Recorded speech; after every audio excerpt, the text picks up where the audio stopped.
Another match day, another win for the Gunners. Kai Havertz. Yeah, He's the man of the moment again, isn't he? he is. Scoring the only goal to secure a hard-fought 1-0 victory against Ipswich. Yeah. It wasn't exactly a vintage Arsenal performance, No. but 3 points is 3 points, right? Habibi gang? Yeah. And this result puts them right up there in second place in the Premier League table. Yeah, they're looking good. It's becoming a bit of a trend for them, isn't it? Not always the prettiest on the eye, Right. but ruthlessly efficient. Yeah, it kind of reminds me of that famous George Graham quote. Oh, yeah. Boring Arsenal. Boring Arsenal. But hey, the boring wins you titles. Well, let's not get ahead of ourselves just yet. True. There's still a long way to go. Long way to go. And they were facing a very determined, albeit limited, Ipswich side today. True. But let's talk about that first half of BB gang, because Arsenal were absolutely dominant. Oh, yeah. I mean, almost 85% possession. It was crazy. That's insane. It was like watching a training exercise at times. Yeah, and yet for all that possession, they only managed to create a handful of clear-cut chances. Okay, so maybe it wasn't a goal fest. No. But they were in total control. Ipswich didn't even manage a single shot in the first half. Nope. That's the kind of defensive solidity we've come to expect from Arsenal this season. Exactly. They've built their success this season on a rock-solid backline. Most clean sheets in the league, fewest goals conceded. It's a complete transformation from the Arsenal of old. And David Raya in goal has been a revelation. Oh, he's been fantastic. 23 clean sheets in just 50 appearances for Arsenal. He's well on his way to becoming a club legend, just like David Seaman before him. He's certainly made a huge impact. And what's interesting is that he seems to be even more vocal and commanding in the box than Leno or Ramsdale ever were. He really seems to have instilled a sense of confidence in that back four. I'm loving it. And speaking of players who are in form, Yeah. Kai Havertz just can't stop scoring against these newly promoted teams. It's ridiculous. 6 goals in his last 7 games against teams coming up from the championship. It's almost uncanny, isn't it?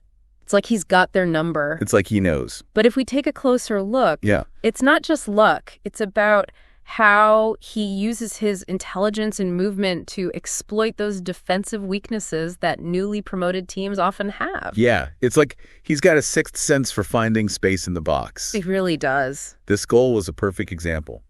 Ipswich was so focused on crowding the center that they left space out wide for Trossard to deliver that delicious cross, and Havertz, as always, was in the right place at the right time. Right. It's not just about individual brilliance. It's about understanding the tactical dynamics at play. Yeah. Newly promoted teams often sit deep and compact, trying to frustrate the bigger teams. But that can leave them vulnerable to those late runs into the box, and Havertz has mastered the art of timing those runs to perfection. He's turning into a real poacher, isn't he? Yeah, he is. But speaking of tactical dynamics, let's talk about Ipswich's performance. They really struggled to make any kind of impact going forward. Yeah. 3 shots in the entire match, none of them on target. That's relegation form right there. It is, and it's not entirely surprising. They've only won 2 games since their promotion. Right. And they're clearly still adjusting to the pace and intensity of the Premier League. You could see their game plan right away. Habibi gang. Yeah. Those classic underdog tactics, park the bus. Yeah. Try to clog up the midfield and hope for a set piece or a counterattack. Exactly. They were trying to avoid a repeat of that 5-1 drubbing they got from Newcastle last week. But against a team like Arsenal, who are so good at keeping the ball and moving it quickly, that kind of defensive approach is very difficult to sustain for 90 minutes. Especially when you don't have a real outlet to relieve the pressure. They had a few half chances, but nothing to really trouble Raya. And to be fair to Ipswich, they did defend resolutely for large parts of the game. They made it tough for Arsenal to break them down. They were very well organized and disciplined. They clearly did their homework on Arsenal. But at some point, you need more than just defensive resilience if you want to get anything out of a game against one of the top teams. Right. You've got to offer some kind of attacking threat, some kind of spark to give your team a chance. Yeah. And that's where Ipswich really fell short today. I mean, they spent a lot of time in their own half. It was almost like watching 2 banks of 4. They seemed content to sit back and absorb the pressure, but without any real plan to hurt Arsenal on the break. They were almost inviting Arsenal to attack, weren't they? And eventually that pressure told. You can't keep a team like Arsenal quiet for the whole game. It's a testament to Arsenal's patience and discipline that they didn't get frustrated. Yeah. They kept probing, kept moving the ball, and eventually they found the breakthrough. And that brings us to the big talking point of the match life without Bukayo Saka. He's out for at least 2 months with that hamstring injury, And it's a massive blow for Arsenal. He's their main creative outlet, their talisman. It's a huge loss, no doubt about it. He brings so much to their attack with his pace, his trickery, his ability to create something out of nothing. And he's been in scintillating form this season, scoring goals, creating chances, terrorizing defenders. Replacing him is going to be a real challenge for Arteta. It is, and it's going to be fascinating to see how he approaches it. Will he try to bring in a replacement during the January transfer window? Or will he look to adapt his tactics and utilize the players he already has? It's a tough one, isn't it? Yeah. There's no one in the current squad who can directly replicate what Saka brings to the team. He's such a unique talent. He is, but Arteta has shown himself to be a very adaptable manager. He's not afraid to experiment and try new things. Remember how he shifted to a back three earlier this season to accommodate Zinchenko's injury? Yeah, that was a masterstroke. It was. He turned a potential weakness into a strength. Right. So I'm confident he'll find a way to make it work without Saka. But it's definitely going to test his tactical acumen. Definitely, for sure. Yeah. Interesting times ahead. And let's not forget, Habibi gang, the January transfer window's just around the corner. It is. Maybe Arteta will dip into the market to bolster his attacking options. That's definitely an option. There are always rumors swirling around, especially this time of year. But it's not always easy to find the right player in January, especially someone who can come in and make an immediate impact. It's a gamble, that's for sure. But sometimes you have to take risks if you want win trophies. Absolutely. Yeah. So let's talk about the player who was tasked with filling Saka's shoes today.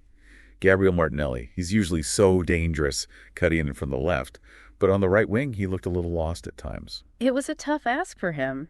Saka's such a dynamic and unpredictable player, constantly making those darting runs in behind the defense. Yeah. Martinelli just doesn't have that same kind of explosiveness on the right. Yeah, he seemed to struggle to get past Ipswich's fullback, who was basically sitting on him for most of the game. Yeah. And when he did manage to get a cross in, it was often overhit or lacking in precision. I think it's fair to say that he's much more effective on the left, where he can cut inside onto his stronger right foot. Yeah, much more comfortable. Yeah. It allows him to use his pace and dribbling skills to their full effect. On the right, he seemed a bit hesitant, almost unsure of what to do. Well, it's not his natural position.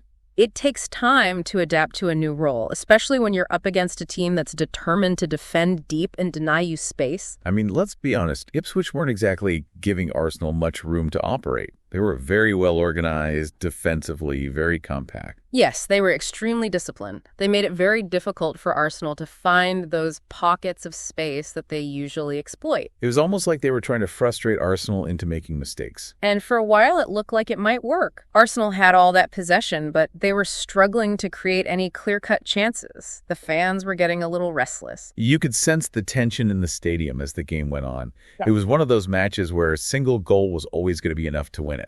And in the end, that's exactly what happened. A moment of brilliance from Trossard, a clever run from Havertz, and bang, game over. It was a classic Arsenal goal, patient build-up, quick passing, and a clinical finish. But you have to wonder if they can keep grinding out these 1-0 wins without Saka. Against tougher opposition, they might need to be more creative, more adventurous going forward. It's a valid point. Saka brings that X factor to their attack, that ability to unlock defenses with a moment of magic. He's the kind of player who can change a game in an instant. And right now, Arsenal don't really have anyone else who could do that. It's a challenge for Arteta, for sure, but it's also an opportunity for other players to step up and take on more responsibility. Right. Maybe this will be the making of Martinelli, or maybe someone like Rice Nelson will seize his chance. Or maybe we'll see a new signing in January. Yeah, now that would be exciting. But let's not get carried away. The transfer window is still a month away. For now, Arteta has to focus on getting the best out of the players he has. And they've shown that they're capable of winning even without Saka. Remember those 3 wins without Ødegaard earlier in the season? Yeah, you're right. They did show a lot of character and resilience during that period.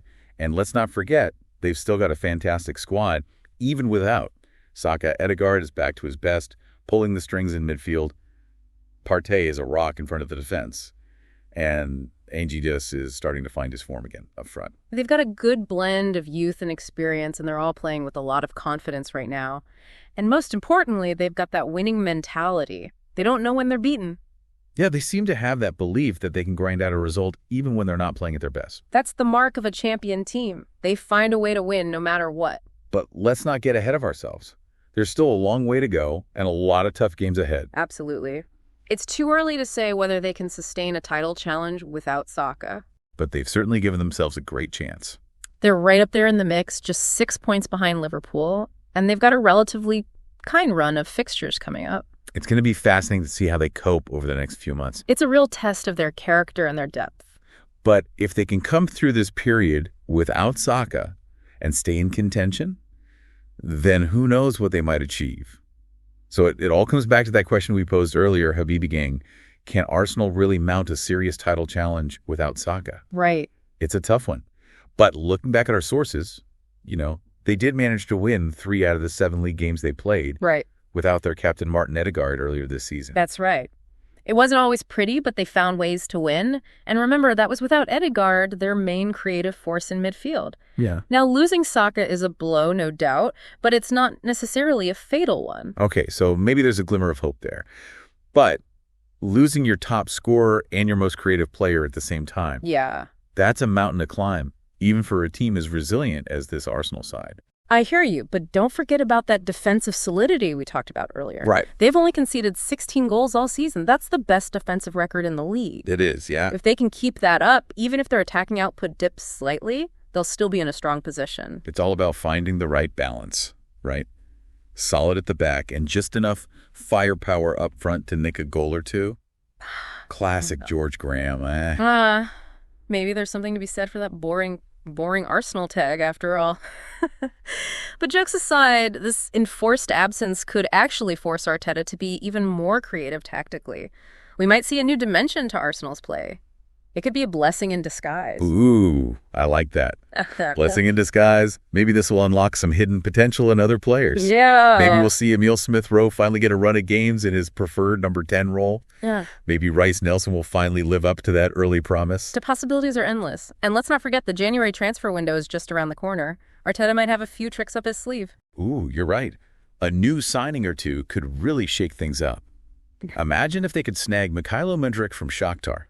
That would be a statement signing. Wow. He's got pace to burn, and he'd slot right into that left wing spot. Now, that would be something. But even without any new signings, this Arsenal team has already exceeded expectations this season. They're playing with confidence, they've got a clear identity, and they're hungry for success. It's been a joy to watch, hasn't it? They've gone from top 4 hopefuls to genuine title contenders. Yeah. And even without Saka, they've got the potential to achieve something special this season. It's going to be a nail-biting finish to the season, that's for sure. Every point is going to be crucial. But one thing's for certain, Habibi gang, this Arsenal team is full of surprises. So true. And we'll be here every step of the way, breaking down the tactics, analyzing the performances, and providing all the insights you need to stay ahead of the game. Make sure you subscribe to the Pundit Habibi podcast for more insightful football analysis. Until next time, Habibi gang, keep the faith.